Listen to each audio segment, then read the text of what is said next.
स्वस्थ जीवन, सुखी जीवन, सम्मानित जीवन, ये सब मनुष्य की आवश्यकता है। स्वस्थ जीवन, सुखी जीवन, सम्मानित जीवन सबकी आवश्यकता है। इसमें जितना मन एकाग्र होता है उतना प्रसन्न रहता है, जितना प्रसन्न रहता है उतना स्वस्थ रहेगा, जितना प्रसन्न होगा उतना सुखी रहेगा, जितना प्रसन्न होगा उतना सम्मानित रहेगा। रोते को कौन बुलाता है?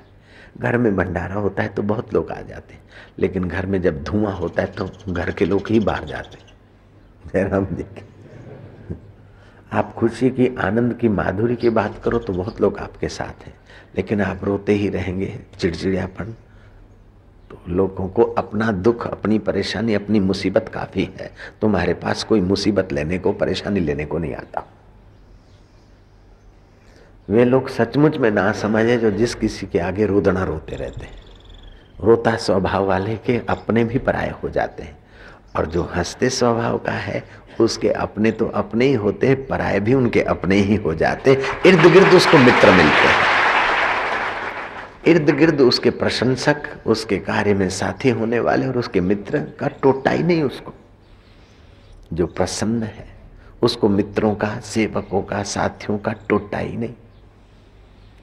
और ऐसे प्रसन्न पुरुष पर कोई ईर्ष्या करके टूना फूना टोटका करे और अला बांधू, बला बांधू, भूत बांधू, प्रेत बांधू छोड़े, तो उनके भूत प्रेतों को भी वो महापुरुष अपनी मीठी नजर से मुक्त कर देता है, और छोड़ने वालों को भी प्रकृति ऐसा लेती है कि पता ही नहीं चले कि कहाँ गायब हो गए। ऐसा भी होता है। शंकराचार्य पर किसी तांत्रिक ने छोड़ा, शंकराचार्य तो हम ब्रह्मास्मि में रहे, लेकिन तांत्रिक का खाना खराब हो गया। जयराम जी की। इसलिए आप स्वस्थ जीवन, सुखी जीवन और प्रसन्न सम्मानित जीवन का रास्ता समझ लें। इस सब की मूल कुंजी है आपके मन का सामर्थ्य। मन के सामर्थ्य से शरीर भी स्वस्थ हो जाएगा, मन के सामर्थ्य से प्रसन्नता भी आएगी, और मन के सामर्थ्य से, समर्थ के सब प्रशंसक हैं, दुर्बल के कौन प्रशंसा करता है? बलवान की ही सब प्रशंसा करते। अब जयराम जी बोलना पड़ेगा बाबा।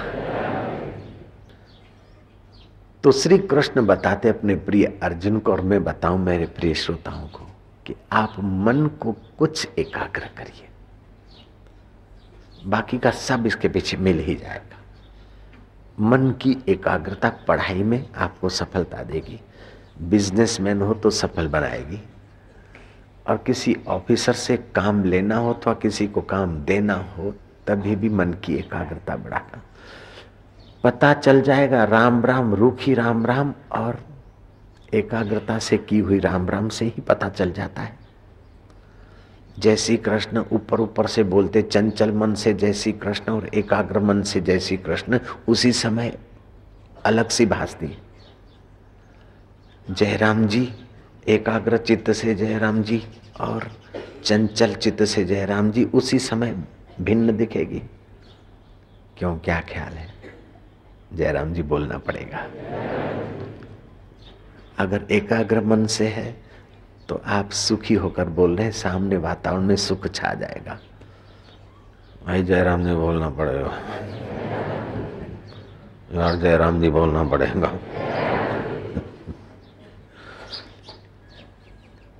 एक सज्जन थे, उनका स्वभाव ध्यान भजन करके बड़ा मधुर हो गया था। गरीब थे, शहद लो शहद,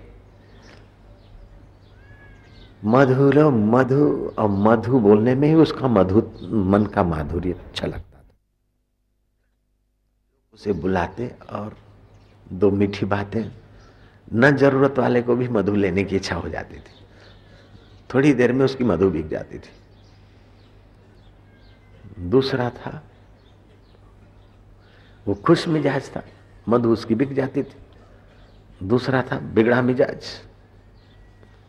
उसने देखा कि ये कम आ गया, उल्लू का पट्टा अपने यार ऐसे ही रह गया, उसने भी मधु का उठाया उसी जगह। मधु लो मधु, मधु ले, आंखें तीखी, वाणी तीखी, दिन भर भटका, मटका ज्यों का त्यों आकर घर पे पटका। पत्नी ने कहा, मियाँ आप तेज मिजाज के हैं, इसीलिए आपकी मधु भी कड़वी हो जाती है, और जो खुश मिजाज के हैं उसके मिर्च भी मधु हो जाते हैं। मियाँ, पहले अपना मिजाज ठीक कीजिए, अपना मन ठीक कीजिए। मन ठीक करने का उपाय श्री कृष्ण बताते हैं। यतो यतो निश्चरति, यतो यतो निश्चरति मनश्चंचलम स्थिरम, मनश्चंचलम स्थिरम ततस्ततो नियमेतद, ततस्ततो नियमेतद आत्मन्नेव वशम नयेत, आत्मन्नेव वशम। जहां जहां ये चंचल मन जाता है, यह अस्थिर और चंचल मन जहां जहां विचरण करने जाता है, वहां वहां से हटाकर इसको एक परमात्मा में ही लगाएं। आप परमात्मा में लगाने के कुछ सुगम उपाय भी आप जान लो। मानो मन को आप थोड़ा देर एकाग्र करते हो, लेकिन मन की आदत पुरानी है भागने की, और एकाग्र तो आप अभी से शुरू कर रहे हो। भागने की आदत बहुत पुरानी है। जब 50 की स्पीड से घोड़ा भाग रहा है 40 की स्पीड से, तो क्या लगाम खींचने पर वहीं थोड़ी रुक जाएगा? ब्रेक दबाम, लाइनर पर ब्रेक दबाओगे तभी भी पहिए जाम हो जाए, फिर भी रबड़ घसीटता हुआ भी कुछ फुट तो आगे चलेगी गाड़ी, स्लिप खा के भी। तो जो लोग कहते हैं कि मैं ध्यान करता हूँ और ध्यान नहीं लगता, मन नहीं लगता, वे ऐसे ही सोचते हैं कि ब्रेक लगाई तो गाड़ी उसी जगह पे खड़े रहे, नहीं रहेगी, थोड़ी आगे जाके खड़ी रहेगी। अब ब्रेक किस पावर की है और रोड और व्हील कैसे, उस पर भी डिपेंड करता है। और एकदम लिस्सा है और बारिश है तो फिर उस ढंग की ब्रेक लगानी चाहिए और थोड़ा धैर्य रखना चाहिए, पहले से ही सावधान होना पड़ता। तो जहां जहां मन जाए वहां वहां से हटाकर भगवान में लगाए। दुख और परेशानी तभी होती है कि भगवान के सिवाय जहां मन भागता है वहीं दुख और परेशानियां ले आता है। तो महाराज सब जगह भगवान कहाँ है? भाई देखो, एक बार आप भगवान में मन लगाइए और एक बार आपको भगवान में मन लगने का जो रस आ जाएगा, वो रस आपको सब जगह भगवान का भगवानपना दिखा देगा।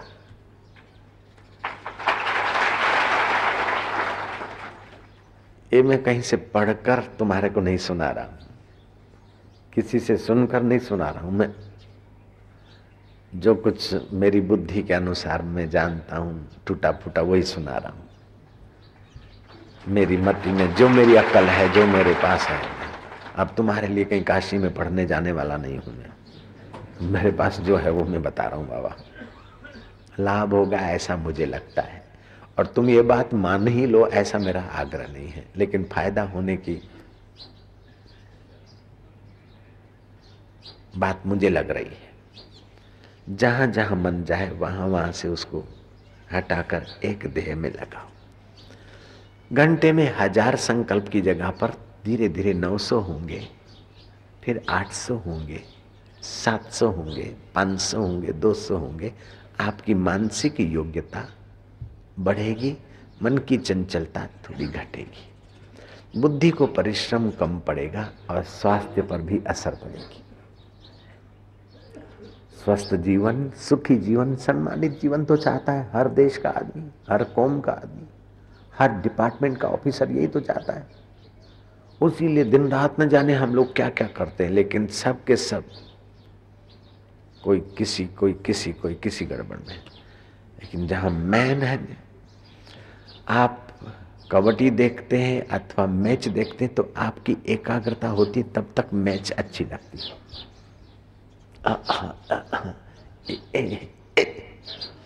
आप श्रीखंड खाते तो श्रीखंड का मजा नहीं, श्रीखंड खाने का शौक और मिला और मन एकाग्र हुआ तभी मजा आया।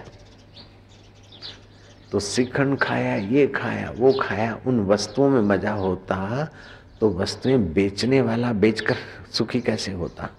वो तो मजा बेच के तो दुखी होता।